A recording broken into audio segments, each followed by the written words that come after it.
When I was putting this together, at first I was going to go into, kind of the Ayurvedic thing, kind of primarily. And if you're a little bit familiar with Ayurveda, we're looking at Ayur, which is, life, and Veda, which is knowledge or life sciences. And all of these sciences are really a compilation of patterns. And throughout our lives, we're going to recognize patterns. And in Ayurveda, they're the Vata, the Pitta, and the Kapha. And what that means is we're looking at winter, like we're looking at now, which would be Vata. And then what comes in next is going to be springtime. They call that the Kapha time. And then we got summer, which is Pitta. So that's going to be my little bit about Ayurveda I'm going to share with you. Because I decided to totally flip the script and kind of share more about my journey, my wisdom, I guess, which is everybody's journey. It's the hero's journey. You guys familiar with Joseph Campbell? I'm sure everybody, all right, good. That was one of my favorite lecturers and historians and mythologists growing up. And of course I was learned about Star Wars, which you guys know, you heard Star Wars, right? Disney's everywhere with that. And what we're going through is a hero's journey. And the patterns that we see in our lives are going to echo everybody else's. I think we can kind of agree with that.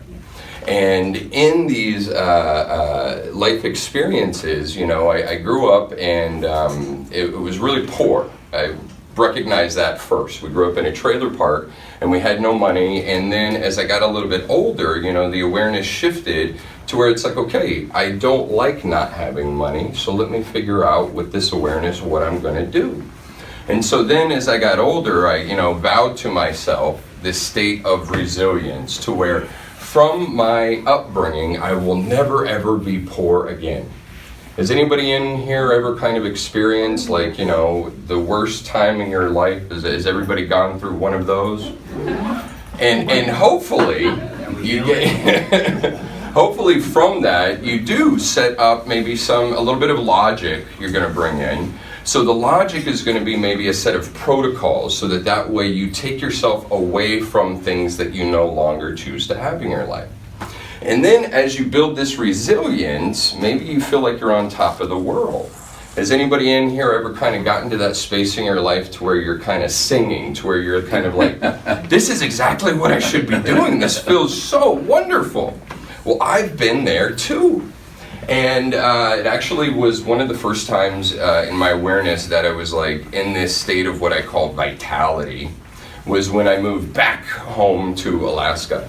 Now I'd had lots of places of vitality before that. I owned a wellness center in Florida, which was great. I started teaching in Florida, which was really cool. I survived Florida, which I didn't think I was going to be able to. And so with all of that, I gained new awarenesses and I get up here and I'm living on top of the world. I got this beautiful office and I have two fireplaces in the house. One's upstairs in my office and one's downstairs. And that was something that, when I was in Florida, that's what I missed the most. I mean, I didn't need that in Florida, but I missed that kind of romance. And so coming back to Alaska, I get those things and everything is just humming, And that's really what's great for, this place of vitality. I look at it as like anything that has a job, when it's singing, it's doing its job. Like a refrigerator hums, right? A car has a particular sound in the engine, and even in Chinese medicine, we represent the adult phase of life as singing, And that's what I was doing. I was singing, It seemed like everything in life, all the percussion and the woodwinds and the strings, everything in my orchestra fit, and it felt so great. And then this pattern kind of reoccurred, which you guys might experience also. Just when I thought everything was great, a curveball. Or shitstorm, as we call it from time to time. And mine was in the flavor of, I was married and we grew apart. And towards the end of it, the curveball that was thrown, postpartum depression, lots of really tough times. It was a very traumatic divorce. And where that brought me was back to awareness. And so just like Ayurveda, just like so many things, past, present, and future, Vata, Pitta, Kapha, we can see in our own lives that these patterns are going to echo as well too. We're going to have awareness, and that awareness is going to set up an opportunity for maintenance, this place that we build resilience. Because every day throughout life, we have, as kids, when we get them, we call them adverse childhood experiences. And as we get older, anybody in the military at all? Ever? All right, we got one in there. I was thinking today, I was like, all right, my group of people over here, I bet you not any of them did. And if they did, I was going to get, you were never in the, were you? Yeah. All right, I was good at guessing. I was like, just because of I knew that a total representation of the opposite, right? So, busted. So in the Marines, they have a phrase, again, as kids, they're adverse childhood experiences, but in the Marines, they call it the suck, And as we get older, that's kind of what sometimes we deal with is the suck. And so once you get to that stage of awareness again, it's again that next opportunity to just continually build more resilience. And so after that divorce, it was like, all right, I got to go ahead and follow my protocols. This is the kind of thing I teach. The first thing that I recognize is, as I spoke about last time, that there is like the most important human resource that I can think of, and no one's been able to articulate a good argument yet, is energy. I gotta have energy. And when I focus on particular facets, if I play the victim, it's like, oh, poor me, or if I'm, a child, like this isn't fair, and I stand that ground, or I just don't have the energy I need to create. And so I opened up my energy, did all the things that all of us know to do. I mean, everybody sitting in here has gone through a lot of these lectures, so we have a good idea of how to get ourselves back into our anchor, into our foundation, how to ground ourselves. So I did that, and I found myself in a relationship that I thought was going to be absolutely perfect. And it really was. It was great, man. Again, here I am singing. It was with a woman who had a 4-year-old son, and I have a 3-year-old daughter. And we had the same custody, so it was like 1 week it was this wonderful family of 4, and the other week it was just her and I, it was adult time. So it was really, again, I mean, come on. 2 honeymoons a month. It was so cool, and everybody that I would tell that to, they're like, oh my God, that's perfect. I think everybody's going to be doing this in the future, So, and it was great. And then, all of a sudden, when I thought everything was going to be going really well, there was a hard right turn. And the relationship ended very abruptly. So we're back at that new stage, again, awareness, leading to resilience, leading to vitality, leading back to awareness. Well, the things that I can share with you is that so often we miss the big picture because we're thinking too much and we're actually not living. That's the cool part about screwing up and getting back to that level of awareness. It's kind of like a refreshing point. And here we are in 2020, and what day is today, right? 19th. The 19th. And I didn't know it, but synchronistically, I chose today because I wanted to get rid of all of 2019 with this one speaking engagement. Isn't that cool? See how I did that? So what I've discovered can hopefully, help some other people in here, is that because we're on a hero's journey, don't ever think that you got it all right. Because when you do, that's when you know that you're really, really, really wrong. So all these stages of resilience and vitality building that I did, while it felt fantastic, there were lots of things that I was recognizing that I was missing. And I love archetypes. As a matter of fact, one of my heroes that I never met, is the Swedish, the guy from the 1920s, Carl Jung, which of course you guys probably heard of Carl Jung. And we'll talk a little bit more about synchronicity here in a moment. But, in this archetype speak, we have the saboteur, the prostitute, the victim, and the child. And I love those because what they are is they're tools. Again, wonderful tools. They're lenses that we get to perceive every one of our experiences through. There's no good and bad, right?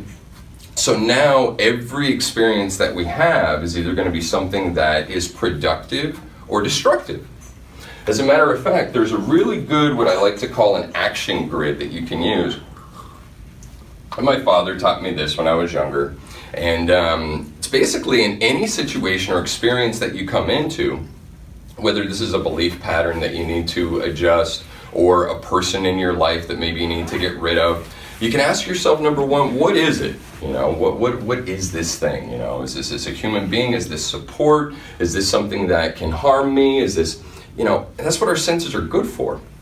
If you smell something that's really, really bad, you know that you probably shouldn't eat it, you know? So our senses are good for those kind of things. They can protect us and they can make us more resilient. And so what I found is that, I just got a little bit off track here. So yeah, sorry, back to the hero's journey here. What is it? What does it do? And the last thing that you want to ask yourself in any experience or person that you're with, does this experience or person, does it provide more freedom and abundance? Or does it create imprisonment and exhaustion?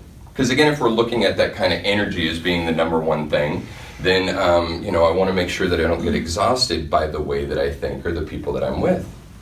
And of course, we know as good life coaches that nothing is external, right? Everything is me. So when I turned it back around and said, okay, well, it really isn't these people that are exhausting me, it's the way that I think about it. And it's the energy that I use. So going back to that place of awareness, I had to go through all these relationships and all these experiences and again, look upon myself. That's what illumination is, right? You're putting a light on something, enlightenment. The best part about it is that also that word enlightenment is to make your life lighter. You know, you kind of get to get rid of some of the suffering because of a change and shift in perspective. And so when I did this, I found that as much as I talk about these, you know, 4 archetypes, the saboteur, the victim, the child, and the prostitute, I found myself following certain patterns that were hidden because I thought I knew too much. I veiled against them, you know, it's like, well, these 4 archetypes, I've been talking about them since I was a kid, so how could they be affecting me, of course? But that's what these reboots give you. They give you this opportunity to say, okay, yeah, guess what? You know, they have a name for that. What's that? It's called slow learner. Slow learner. There you go. And fortunately, I get enough of these experiences quick in life, you know, that you know, I won't have to be that slow learner forever. And that's the fun part. Is that when you build this resilience, you don't have to do things as much suffering as you did before. The idea is that they become a little bit softer, each one of these, and they become a little bit easier to deal with, more palpable, and you also get to recognize them quicker too. So as soon as the suffering started to come in and all these transitions changed, I was like, okay, wow. So one thing that I've recognized I do is that when you have a mother who was married 5 times and a father who's married 4 times, you might be able to recognize yourself, the pattern that, okay, I got a kid here and I want to make sure that I have 4 walls and a roof underneath me. So why don't I get with somebody who has those things? Well, that's a pattern. That's a pattern of the prostitute.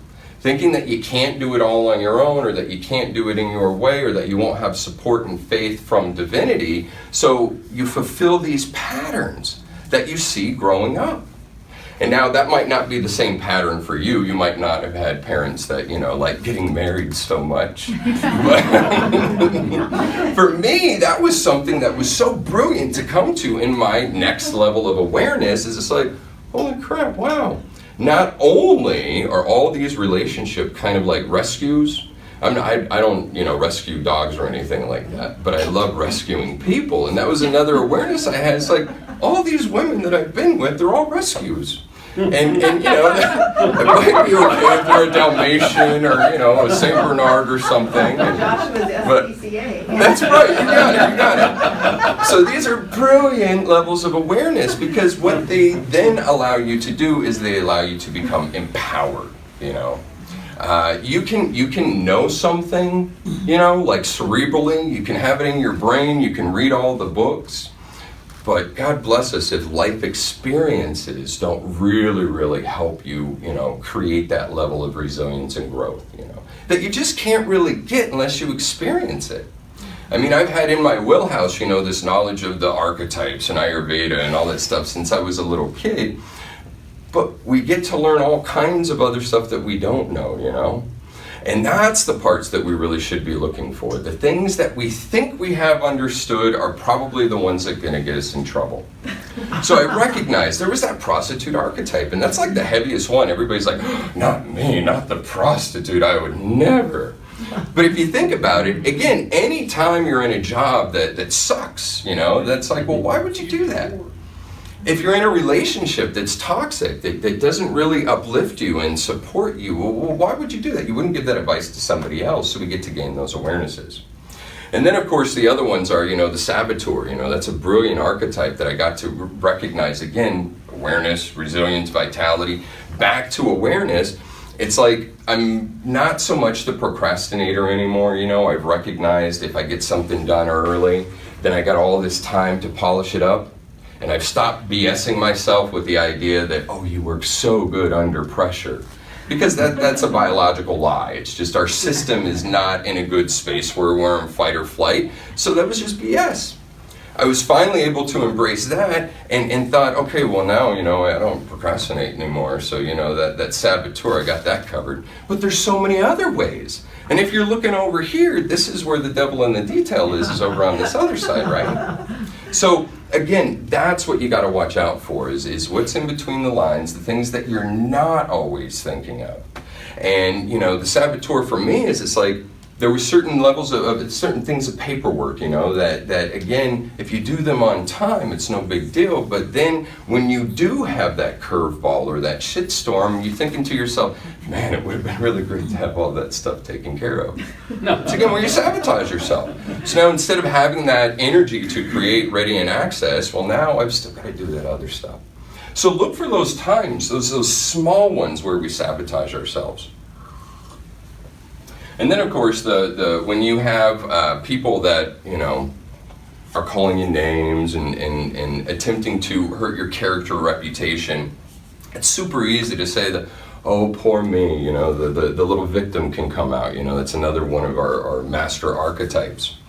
And let's keep in mind that all of these are tools, and they're not good or bad, So the saboteur, the prostitute, the victim, and the child, these are going to be with us forever. And if we look at them like tools, as I've spoken before, a knife is a tool, and it has two ends of it. One end is going to help you do all kinds of stuff. It's defense, it can be security, it can be survival. And then on the other end, that's the one that does the cutting, So if you pick it up by that blade and cut yourself, that's going to be painful, and you might even want to use the tool.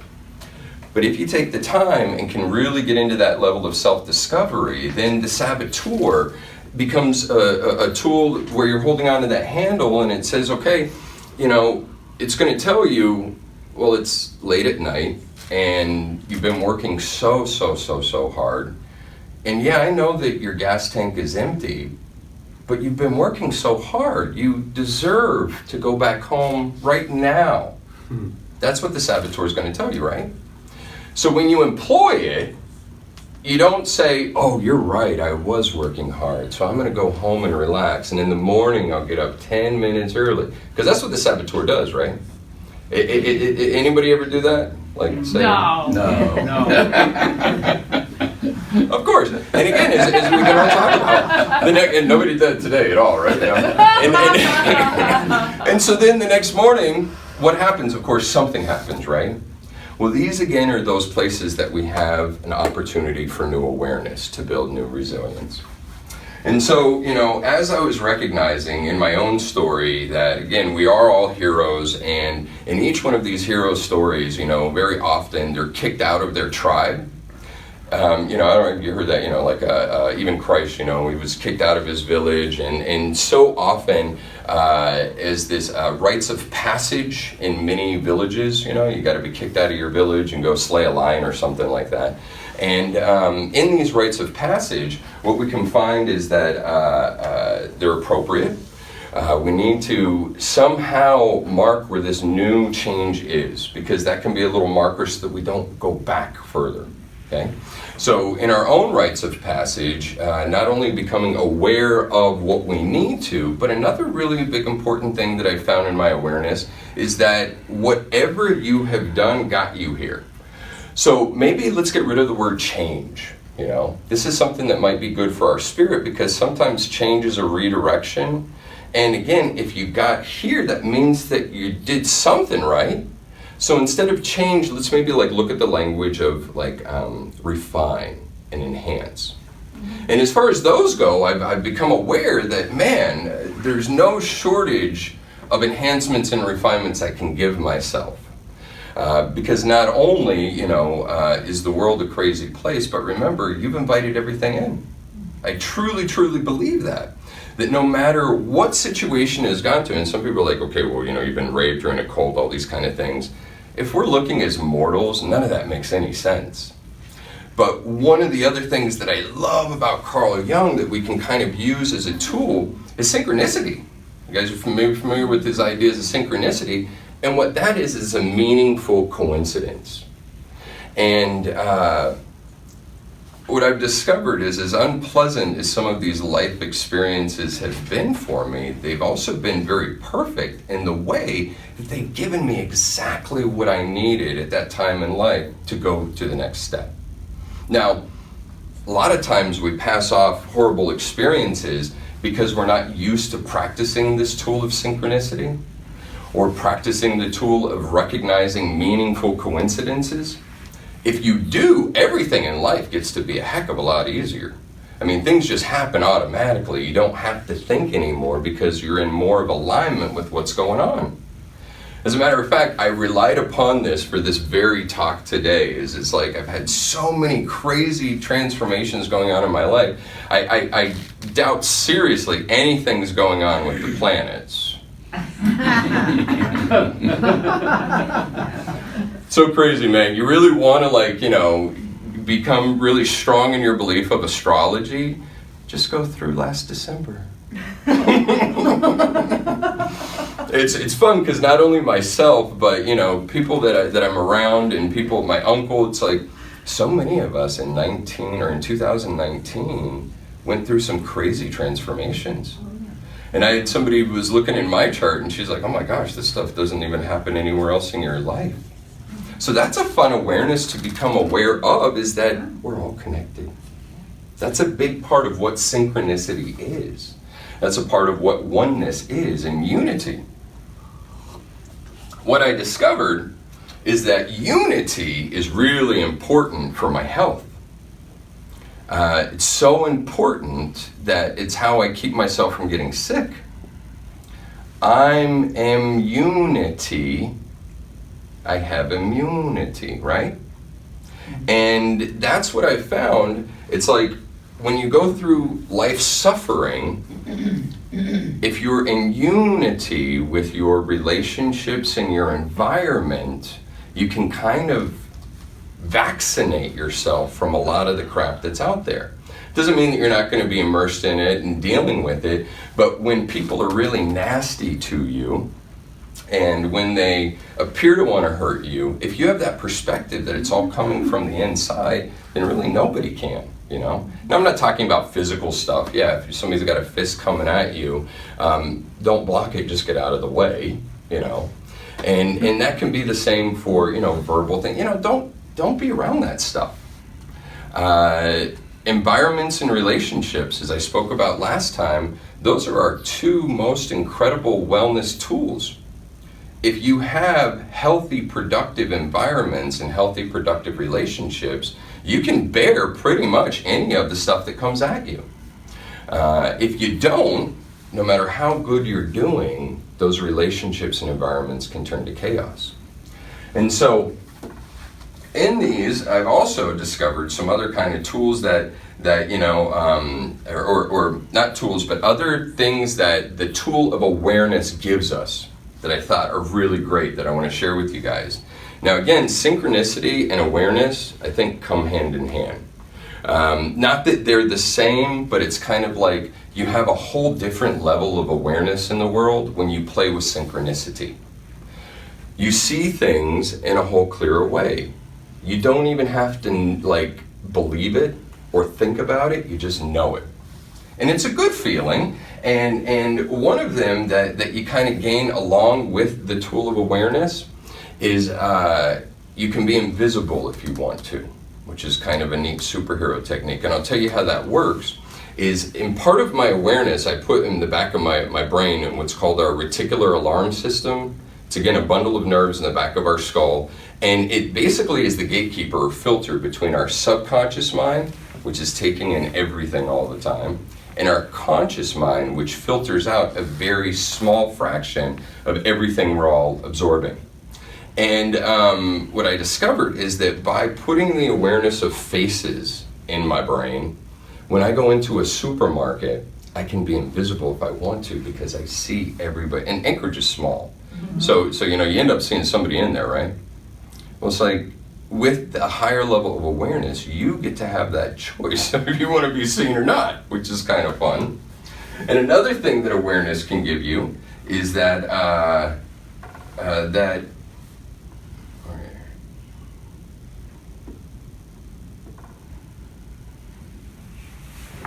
there we go.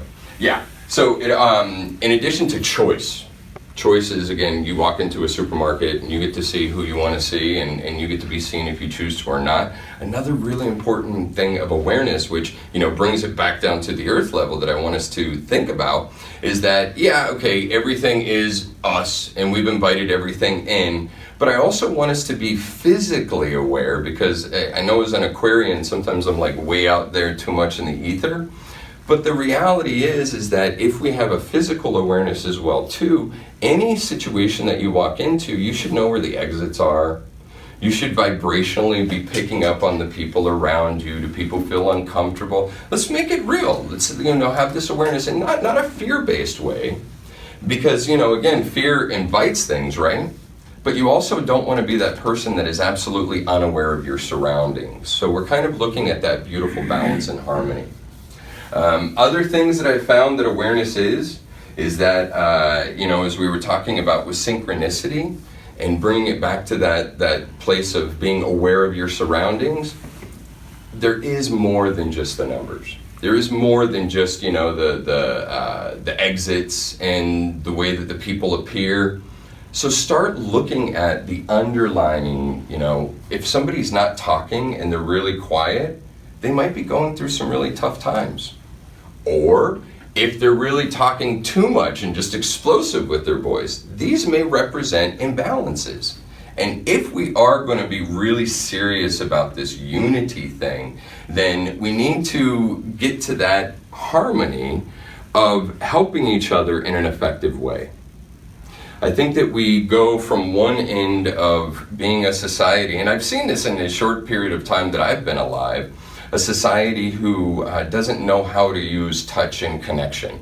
So we are afraid of it, and then we tell people don't do it, and then we tell people don't be busybodies. And now we're at this place in our society of, what's the best thing I say? Millennials. To where it's kind of, you know, if I could come up with one word that kind of sets a lot of where we're at now, is this millennial way of thinking, of being so disconnected to anybody else that, you know, nobody is really, you know, fulfilling this sort of unity connection, because we're all on our screens, and because you can go into, you know, a child can go into a bedroom right now and be completely detached from everyone. So that's something that we need to be aware of right now too, is how important it is to be helpful to each other. One of the fun parts of my journey is that, you know, the ego is a pretty cool thing, because you wouldn't do things without it. And at the same time, as that tool kind of thing, it's also very separating. It's this wonderful kind of dichotomy that it's like, it's because of my ego that I'm standing in front of you right now and speaking and connecting and sharing my story, so that way, you know, it makes somebody else's life a little bit, you know, more palatable. Well, again, if we're all a part of it, we need to start recognizing that and living that. If we don't, then we're kind of, again, just fulfilling, you know, the same old. So another thing that we need to think about as far as awareness is that it is respectful, right? We all have different awarenesses. And has anybody ever been, you know, raised, you know, by somebody saying, the world doesn't revolve around you? Anybody ever been told that? Yeah. Right, yeah. I mean, I remember in grade school. Hello. I personally think that, yeah, you know, It does. I also think that another fun part of resilience, and even moves me into this place of vitality, is that I know that the only reason that any one of you exist is for me. The only reason I exist is for you, really honestly. Again, we all have the lip service, right? We talk about, okay, well, nothing is external, it's all me. Well, let's go that next level. The only reason that any one of you exists is for me. Now, that means I'm going to take really good care of you. Because each one of you are here to be effective in my life. And I think that if all of us recognize that, all of us in the whole world recognize that the only reason that I exist is for you, and the only reason that you exist is for me, we can really start to secure that place of unity again. And with that level of unity, we're in immunity. Immunity, the world's going to be a much, much healthier place that way. I see it. Now, part of that respect is that because the world revolves around me and the only reason you exist, this is why, and I'm not going to get into the physics of it, but we're all a field. We all contain a field around us, and basically the idea is when two fields come together, whichever of the field is stronger becomes the force. Okay, so that's the basics behind physics. But really, what we need to examine in this is that we need to be moving each other with consciousness.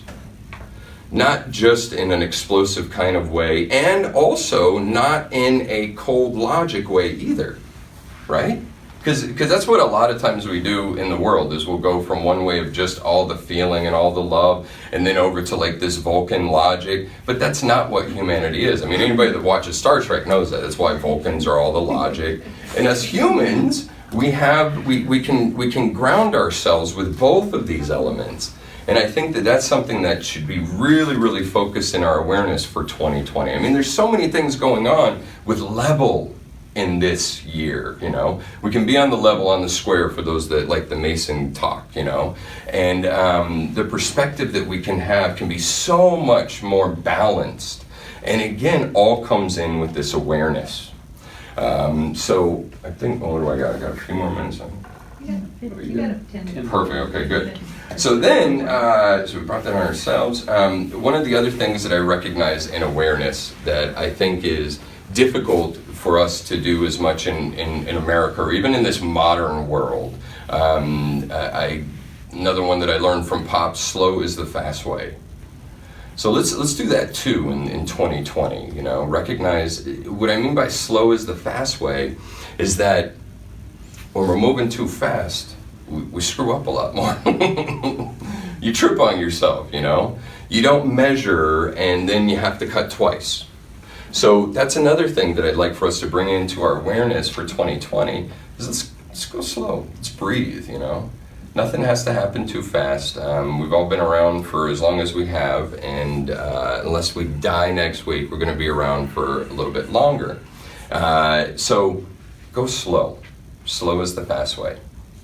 Another one, as we were talking about with awareness being respectful, one of my favorite mantras, and I share it, and I want to make sure that everybody has it and knows it, because I think it's brilliant, and it's kept me out of so much more trouble than I can ever imagine. And they were given to me by two people, my uncle and a stepsister, and she's Buddhist, and he is an English major, but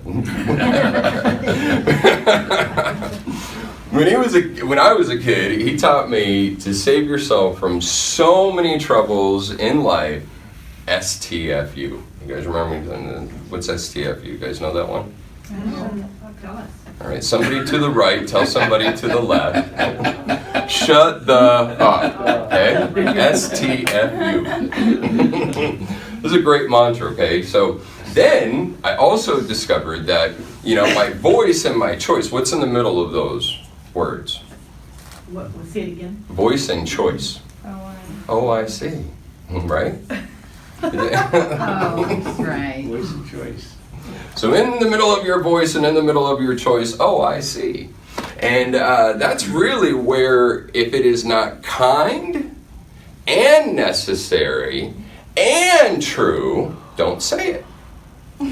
So you put the two together and you got this brilliant mantra, and throughout all of my new awarenesses and my resilience building, and when I'm feeling my most vital, I make sure that I hold on to this mantra that goes, if it is not kind and necessary and true, I STF you. And it works. I think I'm going to get it tattooed somewhere. It's a brilliant one to go with. Let me think if there was anything else here I want to share with you guys. The most important things that we can bring into 2020 as far as, and overall, I give you guys that action grid. Think about what does it do? Does it provide more freedom and abundance? Or does it create imprisonment and suffering or exhaustion? Think about that first in anything that you do. Keep in mind, there's no right or wrong. Get rid of that. From now on, things are going to help you get closer to your purpose, or they're going to take you away from it. Okay? And in addition to that, the most important things that I think we can do as we unify, I love simple. And I obviously like 3, and you can kind of go along with all these things. Back to the Vata, Pitta, Kapha, the awareness, resilience, vitality, past, present, future, mind, body, spirit. I can go on and on. We're going to reduce stress. It's the best thing that we can start with. And then as we reduce stress, we're going to improve service. If we're unifying, we got to remember that it's not just for us. And as a matter of fact, as I was talking about the ego before, be also aware of the scotomas that you have, In my ego and in my, what a scotoma is, it's a blind spot, basically. And in my blind spot, here I've been coming to these, Adam speaking things. And I've been speaking at them, I think, since like 2010, little bits here and there. But I never really came to any of the other stuff because my ego had detached me so much from that. So let's be careful of those scotomas, I was looking for community the whole time I've been up here in Alaska, and I've been coming and speaking at these talks. And that was one of the beautiful things of that reboot. I know! Right? So it was a scotoma, man. So be aware of those scotomas. If you're not aware of them, as I've discovered, a shitstorm will find you, And that's the beautiful thing, is it is all for you. Don't take it too seriously at all. So we're reducing stress, we're improving service, and the last thing that you got to do, and this you can work with diplomacy, negotiation, moving into the next phase of your ego, whatever it looks like, make things pleasant. That's really important too, make things pleasant. So improve service, make things pleasant, and reduce stress. All right, I think that's all I got for you guys today. Any questions? Thoughts? Can you share too about community? One little thing that I wanted to bring up that has to affect you and our community is when you put out the call for like, hey, you know what, I have a challenge, and I went, oh my God, that's amazing, Joshua. Let me put that out to the Adam community, and somebody responded. Oh my gosh, it was amazing. And it was so fun, and again, talking more about synchronicity. The synchronicities are everywhere, and what they are is it's like heart, gut, and brain candy, if you're aware of it. Because yes, I knew and I had enough faith that all I have to do is articulate what I need and the universe is going to provide. I knew that. And it did. It happened so quickly, and it did. It helped me get rid of the scotoma. And here stepped up to the plate. And actually, Wanda Warren was also part of the matchmaking, and I've known Wanda for a while. And so then we're looking at our astrological charts and everything. And I don't know all the mumbo jumbo and anything, but this is like my astrological twin sister here. Mm-hmm. We'll have to show you afterwards, but it's like nuts. Like everything in our houses are all like in, and it's on the degree of the angle, and it's amazing. 6 planets Yeah. alike. Yeah. In the 12th house. Now, what are the chances Oh, it's nuts. Wow. of And that it's- happening? Yeah. And so, Synchronicity Oh came my together in the fact that Yeah. Anne had a place for you to stay, and you were in need, and the joining of the synchronicity and the union ended up being a perfect match. It Oh, was man. so awesome. yeah. I'm new to astrology. What does the 12th house represent? That's spirit. That's perfect. Self-undoing Six, quite too. often. Undoing. Oh, there you go. That makes sense too. Yeah. Do Yeah. that too. Yeah. Cats are still hissing at each other, but that's the only rest. Time to regroup. Yes. Yeah. One of the epiphanies of life is recognizing the movie you're in is the movie you act today. Yeah. Yeah. And Yeah. so once you recognize this synchronicity of cycle, Yeah. Yeah. what I've learned is now I don't hand out my power. Right. Yeah. Yeah. No, that's a great way to. It's perfect. And I found that too. When we do get into these new levels of awareness, it is a very empowering thing. Oh my gosh. And you get to pull it back too. You know, as you gain that awareness of how dirty your ego may be and how many things you still have to learn, you get to pull that back, any energy that you've given to other, or anything that's been dispersed by patterns that don't serve you. Yeah, you do get to pull them back and become empowered. As these relationships ended and there were some unfortunate things that went down, it was very empowering to see how I got myself there and how I never have to do that again. It's you can never stop. It's like you can never step on the same piece of water twice, and suffering can be a lifelong passion. I see it all the time. I mean, it's like. Oh, yeah. Are you familiar with hypnosis? Yes. So there's a phenomenon in hypnosis where if you take and place somebody's hand and hold them to have them levitated there, Uh-huh. and they realize that they're levitating it, they will go into hypnosis, or you can hypnotize them and have them. But the fact is that if you take the results of the hypnosis and do them, it will create the hypnosis. And so when you talk about these different thoughts, if you realize that you're in control of your thoughts and you remember how you were at a specific time where you wanted to be there, and you meditate to get back to those feelings, then it will cause your life to go back to that specific Frequency or that yeah. you're in, and you will be creating what you are looking for.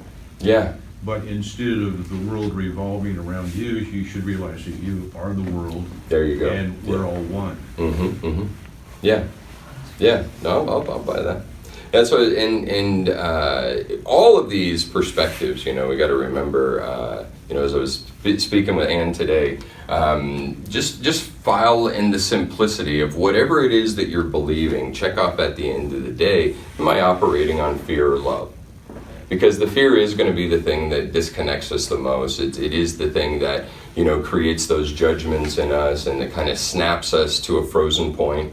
I love in martial art and in Zen training, it's like what they want you to do is to think about every single possibility and way that everything can be, and then forget about all of it.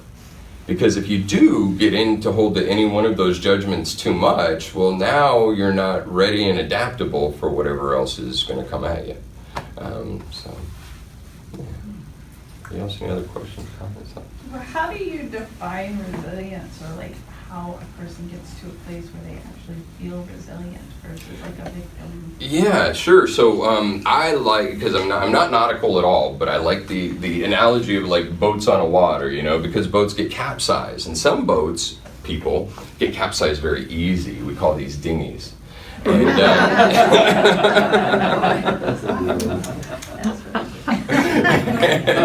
other boats are designed and built to withstand hurricanes. And of course, I had to look up the name of the boat that is like uncapsizable. Now, the only way this boat can be knocked over and capsized is if there's a breach to the hull. And the hull is made super strong. But the boat has a name. It's called the Archangel. So I was like, oh, that's brilliant. So you want to be an archangel. You want to create, a heart, a mind, and a spirit that's built on a capacity to withstand. And that again is not too soft, not too hard, kind of like go back to Khalil Gibran's The Prophet, and as parents are the archer and the child is the arrow, we can also think about that as our own ideologies and knowing. Our own bow has to kind of have the kind of right strength to it in harmony. And that's what creates resilience, How do you get that? Well, you get that by balancing the heart, the mind, and the gut. And that's through screwing up a lot. So, it's like, by the age of 14, whenever the 4 Agreements came out is when I read that stuff. And my whole life I've had this kind of upbringing, but that doesn't mean that I'm free from trauma and tribulations. That just means that most of the little stuff doesn't bother me, but when I screw up, it's really big and exciting. Yes. I think to have resilience is to take a deep breath. There you go. Yeah. Yeah, it's all in the breathing. Oh, that was another thing to be aware of. Thank you, Jimmy. That was the other thing. It's even written on there, and I bypassed it just for Jimmy's segue. One of the most important things of awareness is your posture and breathing.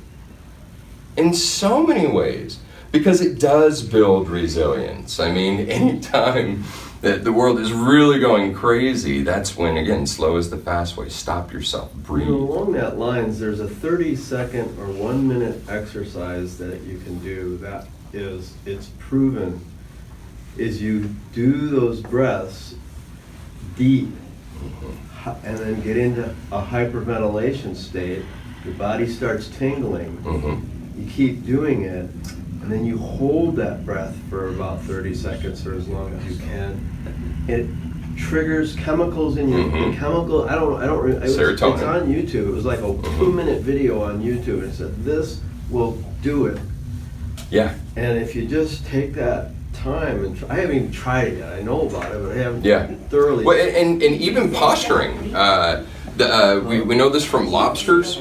Lobsters are great at teaching us so much stuff because, biologically they have a lot of the same chemicals as us, but they've been around for a lot longer. And not only does the lobster, again, teach us that when we're uncomfortable, that's when we, break our shell, and during that time we have to stay away from predators. But also in the lobster hierarchy, it's all about posturing. So if you have a posture that's down and low like this, you are going to have less serotonin. If you change your posture and change your breathing pattern, it will actually shift not only how you see things in the world, but just the physical sense. Your gaze is different now, and that changes your breathing and everything. So thank you, because I forgot about that level of awareness, but yeah, breathing and posture. Joshua, would you please share before you end here, would you please share what you offer to the community? Yeah, thank you. Yeah. So what I offer to the community is basically I run off of 3 things: mind, body, and spirit. So that way we teach education, counsel, and body treatments. I've been in the holistic health field and massage therapy for 20-something years. And I taught it for a long time, and then I wrote a book about 5 years ago that I call Life School, based on what I consider the evolution of life coaching. I call it lifestyle architecture. So there's lots of education. In 5 lessons, I teach you about how the brain works, about what Ayurveda is. I talk about the chakras and teach you how to defrag your bio hard drives. And then the 4th lesson is all about sacred contracts and relationships. And the 5th lesson is all about our appearance and negotiation. And each one of these lessons actually vibrate with the first 5 chakras also. So it's kind of neat that you'll kind of be given a journey through that foundation of self-discovery. And so you're going to be hanging around a little bit so people can find out. He actually does home visits. Yes, it's very cool. Where I'm looking to make to open that niche. When I was in Florida, I owned a wellness center down there, and it was a neat 1920s cottage that we renovated, and it was really cool. And we were like the premier at-home thing, and we actually had dog walking, auto detailing, housekeeping, and massage for 1 fee. It's something that Alaska would love to have, but they just don't get it yet. We'll so get that's it. all I need help with, is just getting it. So let's give him a big hand.